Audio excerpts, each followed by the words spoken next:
दोस्तों बहुत बहुत स्वागत है आप सभी लोगों का हमारे YouTube channel grow with study में। दोस्तों आज की इस वीडियो में मैं आप सभी लोगों को क्लास 12 केमिस्ट्री का मोस्ट इंपोर्टेंट रिएक्शन बताने वाला हूं। तो चलिए वीडियो को स्टार्ट करते हैं। और अगर आप हमारे चैनल पर पहली बार आए तो प्लीज वीडियो चैनल को सब्सक्राइब करके वीडियो को भी लाइक कर दीजिएगा। तो चलिए आइए देखते हैं कि मोस्ट इंपोर्टेंट रिएक्शन में कौन सा है, क्या होता है जब वाली रिएक्शन। दोस्तों फिक्स क्वेश्चन है, हर साल बोर्ड एग्जाम में पूछा जाता है। तो चलिए आइए देखते हैं इस रिएक्शन को। देखिए सबसे पहला हमारा रिएक्शन कौन सा है, ब्रोमोबेंजीन की शुष्क ईथर की उपस्थिति में हम लोग मैग्नीशियम से अभिक्रिया कराते हैं तो क्या होता है। देखिए ये हमारा फिक्स टाइप का क्वेश्चन है, क्या होता है जब, कैसे प्राप्त करेंगे और नेम रिएक्शन। ये जो तीनों रिएक्शन है भर भर कर पूछा जाता है बोर्ड एग्जाम में।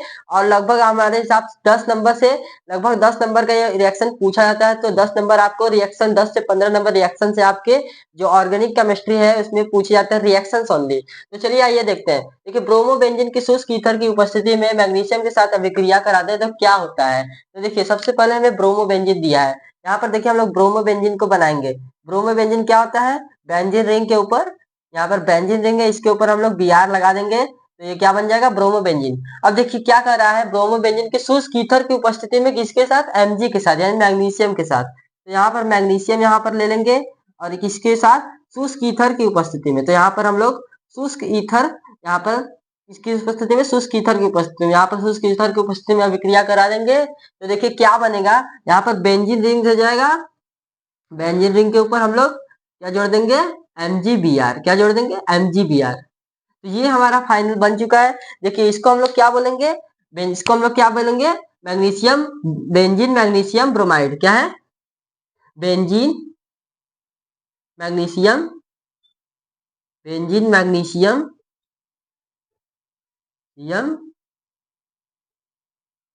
Benzene magnesium bromide, benzene magnesium bromide. तो दोस्तों यहाँ पर देखिए हमने ब्रोमोबेंजीन और मैग्नीशियम के साथ शुष्क ईथर की उपस्थिति में विक्रिया कराए तो हमें क्या प्राप्त हुआ है, बेंजीन मैग्नीशियम ब्रोमाइड। तो देखिए इसी तरह से हमारे रिएक्शन पूछे जाते हैं, क्या होता है जब वाले रिएक्शन। तो अब आइए बढ़ते हैं अपने नेक्स्ट रिएक्शन की तरफ, जो क्या होता है जब वाले से रिलेटेड है। दोस्तों अब देखिए हमारा जो सेकंड रिएक्शन है, तो चलिए आइए देखते हैं। देखिए क्या दिया है, एथिल ब्रोमाइड को सोडियम एथॉक्साइड के साथ गर्म करते हैं तो क्या होता है। क्या होता है जब एथिल ब्रोमाइड को सोडियम एथॉक्साइड के साथ गर्म करते हैं, यानी कि यहाँ पर देखिए हमारा जो एथिल ब्रोमाइड का सूत्र क्या होता है, एथिल ब्रोमाइड का सूत्र क्या होता है, C2H5 ब्रोमाइड यानी Br, C2H5 Br। ये हमारा क्या है, एथिल ब्रोमाइड है। इसकी अभिक्रिया हमें किसके साथ करनी है, सोडियम एथॉक्साइड के साथ। तो सोडियम एथॉक्साइड का सूत्र क्या होता है, C2H5ONa। क्या होता है, C2H5ONa, याद रखना है। ये होता है हमारा सोडियम एथॉक्साइड। अब देखिए इसको जब हम लोग गर्म करेंगे तो यहाँ पर देखिए क्या बनेगा, यहाँ पर देखिए ये जो C2H5 है, C2H5O के साथ जुड़ जाएगा। और यहाँ पर देखिए ये जो सोडियम है, सोडियम Br के साथ बाहर निकल जाएगा, यानी कि ये हो जाएगा NaBr, यानी कि सोडियम ब्रोमाइड। यहाँ पर सोडियम ब्रोमाइड हो जाएगा। और यहाँ पर देखिए C2H5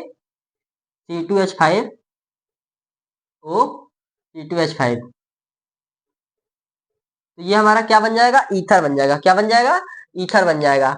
ये हमारा क्या है, ईथर है। क्या है हमारा, ईथर है, डाईएथिल ईथर। डाईएथिल ईथर है, क्या है, डाईएथिल ईथर या ईथर भी हम इसको सामान्य नाम बोल सकते हैं। तो आई होप कि आपको अच्छे से समझ में आया होगा। अब आइए बढ़ते हैं अपने नेक्स्ट रिएक्शन की तरफ। हाँ दोस्तों अब देखिए हमारा जो तीसरा रिएक्शन है वो कौन सा है, तो चलिए आइए देखते हैं। देखिए जो हमारा तीसरा है, एथिल क्लोराइड को जलीय जलीय पोटेशियम हाइड्रोक्साइड के साथ गर्म किया जाता है तो क्या होता है, यानी क्या होता है जब एथिल क्लोराइड को जलीय पोटेशियम हाइड्रोक्साइड के साथ हम लोग गर्म करते हैं तो क्या होता है। चलिए आइए देखते हैं। देखिए हमारा जो एथिल क्लोराइड का सूत्र होता है वो क्या होता है, C2H5Cl। C2H5Cl ये हमारा क्या है, एथिल क्लोराइड है, एथिल क्लोराइड है। इसको हम लोग किसके साथ, जलीय पोटेशियम यानी कि पोटेशियम हाइड्रोक्साइड के साथ हम लोग क्या कर रहे हैं, गर्म कर रहे हैं। देखिए यहाँ पर क्या है, जलीय जलीय KOH यानी पोटेशियम हाइड्रोक्साइड के साथ हम लोग क्या कर रहे हैं, गर्म कर रहे हैं। तो यहाँ गर्म करने का सिंबल भी यहाँ पर दर्शा देंगे। देखिए अब एथिल क्लोराइड को हम लोग जलीय पोटेशियम हाइड्रोक्साइड के साथ हम लोग गर्म कर रहे हैं। तो देखिए बनेगा क्या, यहाँ पर देखिए जो OH है, ये जो OH है, ये OH जो है, ये OH हमारा किसके साथ जुड़ जाएगा, C2, ये जो OH है पोटेशियम हाइड्रोक्साइड, और ये जो पोटेशियम है, ये जो पोटेशियम है Cl के साथ बाहर निकल जाएगा सबसे पहले तो, यानी यहाँ पर KCl बन जाएगा।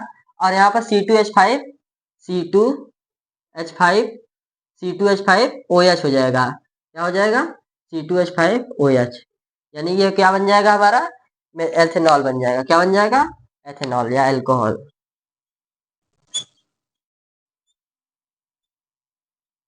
और ये हमारा पोटेशियम क्लोराइड,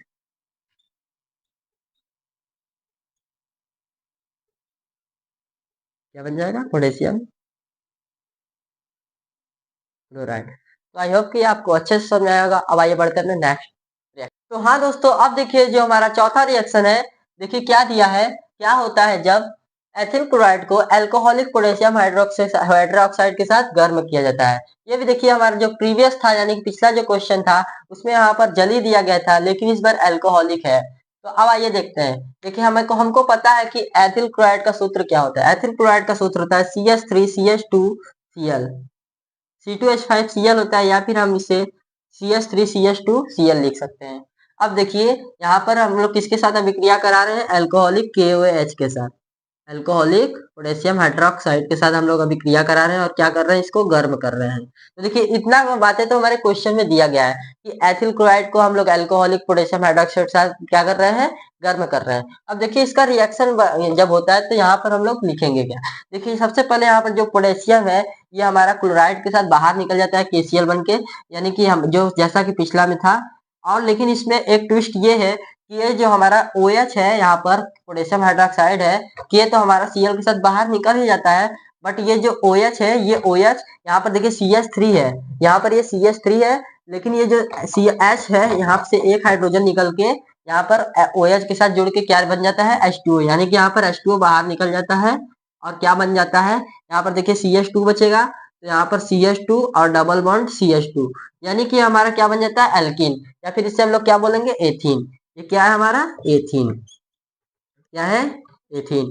तो देखिए जब हम लोग एथिल क्लोराइड का, जब हम लोग एथिल क्लोराइड को क्या करेंगे? अल्कोहलिक KOH यानी कि अल्कोहलिक पोटेशियम हाइड्रोक्साइड के साथ जब अभिक्रिया कराएंगे तो हमें क्या प्राप्त होगा? एल्कीन प्राप्त होगा। क्या प्राप्त होगा? एल्कीन, या फिर हम लोग क्या बोलेंगे इसे? एथीन। तो अब आइए बढ़ते हैं अपने नेक्स्ट रिएक्शन की तरफ। तो दोस्तों देखिए जो हमारा पांचवा रिएक्शन है, देखिए क्या दिया गया है। देखिए क्लोरोबेंजीन को जलीय सोडियम हाइड्रोक्साइड के साथ 623 केल्विन तथा 300 वायुमंडलीय दाब पर गर्म किया जाता है, तो क्या होता है? यानी कि इस क्वेश्चन में हमें दिया गया है, क्या दिया है कि जब क्लोरोबेंजीन को जलीय NaOH यानी कि सोडियम हाइड्रोक्साइड के साथ 623 तथा 300 वायुमंडलीय दाब पर गर्म करते हैं। देखिए यहाँ पर सबसे पहले हमें क्लोरोबेंजीन को बनाना है। क्लोरोबेंजीन कैसे बनेगा? यहाँ पर हम लोग बेंजीन लेंगे, क्या? बेंजीन। बेंजीन के ऊपर हम लोग Cl जोड़ेंगे तो क्या बन जाएगा? क्लोरोबेंजीन बन जाएगा। अब देखिए हम लोग क्या करेंगे, जब क्लोरोबेंजीन को हम लोग जलीय NaOH यानी कि जल सोडियम हाइड्रोक्साइड, जो कि क्या होगा? जलीय जलीय सोडियम हाइड्रोक्साइड के साथ हम लोग क्या करेंगे? 623 केल्विन, ये आपको ध्यान रखना है, 623 केल्विन। यहाँ पर हम लोग 623 केल्विन और 300 वायुमंडलीय दाब है ना, तो यहाँ पर 600 ATM हो जाएगा।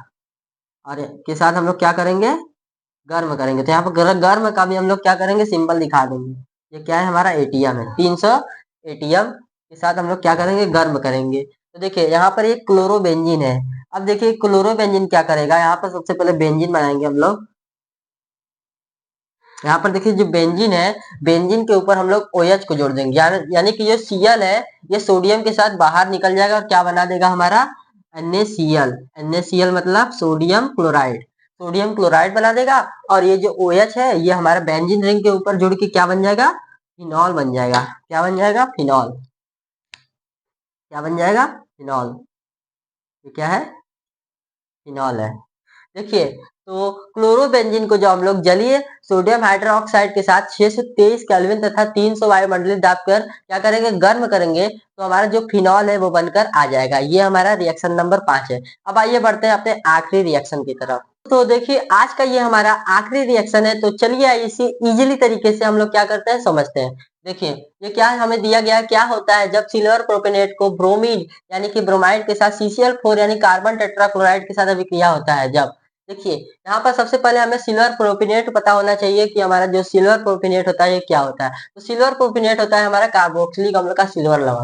देखिए ये हमारा क्या होता है? C2H5 COO AG। ये क्या है? हमारा कार्बोक्सिलिक अम्ल का सिल्वर लवण है। अब देखिए यहाँ पर हमें दिया गया है क्वेश्चन में कि हम लोग इसको ब्रोमाइड के साथ CCl4 यानी कार्बन टेट्राक्लोराइड की उपस्थिति में हम लोग इसका अभिक्रिया कराएंगे। यहाँ पर ये हम लोग यहाँ पर क्या कर देंगे Br2 यानी कि ब्रोमाइड। यहाँ पर देखिए किसकी उपस्थिति में, तो कार्बन टेट्राक्लोराइड की उपस्थिति में हम लोग करा रहे हैं। अब इतना चीजें देखिए हमारे पास गिवन है, क्या है इतना क्वेश्चन, इतना चीजें हमारे पास क्वेश्चन में क्या किया है, दिया गया है। अब देखिए हम लोग इसका रिएक्शन करेंगे कैसे, तो देखिए बहुत ही आसान तरीके से मैं आप सभी लोगों को बताऊंगा। देखिए यहाँ पर देखिए, यहाँ पर जो Ag है, यहाँ पर Ag क्या करेगा, एक ब्रोमीन को ले लेगा, यहाँ पर AgBr बन जाएगा। क्या बन जाएगा, AgBr। उसके बाद देखिए यहाँ पर जो एक ब्रोमीन बचा है वो C2H5 के साथ जुड़ जाएगा, C2H5Br। और दोस्तों यहाँ पर जो COO है ये हमारा क्या हो जाएगा, कार्बन डाइऑक्साइड गैस के रूप में क्या होगा, बाहर निकल जाएगा। क्या होगा, बाहर निकल जाएगा। तो दोस्तों देखिए ये क्या है, हमारा कार्बोक्सिलिक अम्ल का सिल्वर लवण है। ये क्या है हमारा, कार्बोक्सिलिक अम्ल का सिल्वर लवण, कार्बोक्सिलिक अम्ल का सिल्वर लवण। और ये हमारा क्या है, ये हमारा क्या है, एथिल ब्रोमाइड है। क्या है, ethyl bromide, ethyl bromide, ethyl bromide. हाँ तो दोस्तों देखिए बहुत ही इजीली तरीके से हमने आप सभी लोगों को इस रिएक्शन को बताया है। देखिए क्या हुआ है, जब हम लोग सिल्वर सिल्वर क्या है, सिल्वर प्रोपेनेट है, तो सिल्वर प्रोपेनेट यानी कि कार्बोक्सिलिक अम्ल के सिल्वर लवण को जब हम लोग Br2 के साथ अभिक्रिया कराएं तो कार्बन टेट्राक्साइड की उपस्थिति में, कार्बन टेट्रा क्लोराइड की उपस्थिति में हम लोग अभिक्रिया कराएं तो क्या प्राप्त हुआ है, यहाँ पर प्राप्त हुआ है एथिल ब्रोमाइड। तो आपको इजीली तरीके से ये क्लास अच्छे से समझ में आया होगा। मैं आशा करता हूँ कि आपको ये सेशन अच्छी तरीके से आसानी से समझ में आया होगा। बाकी आप चैनल पर नए तो चैनल को सब्सक्राइब करके वीडियो को भी लाइक कर दीजिएगा। मैं मिलता हूँ आप सबसे नेक्स्ट वीडियो में, तब तक के लिए जय हिंद जय भारत।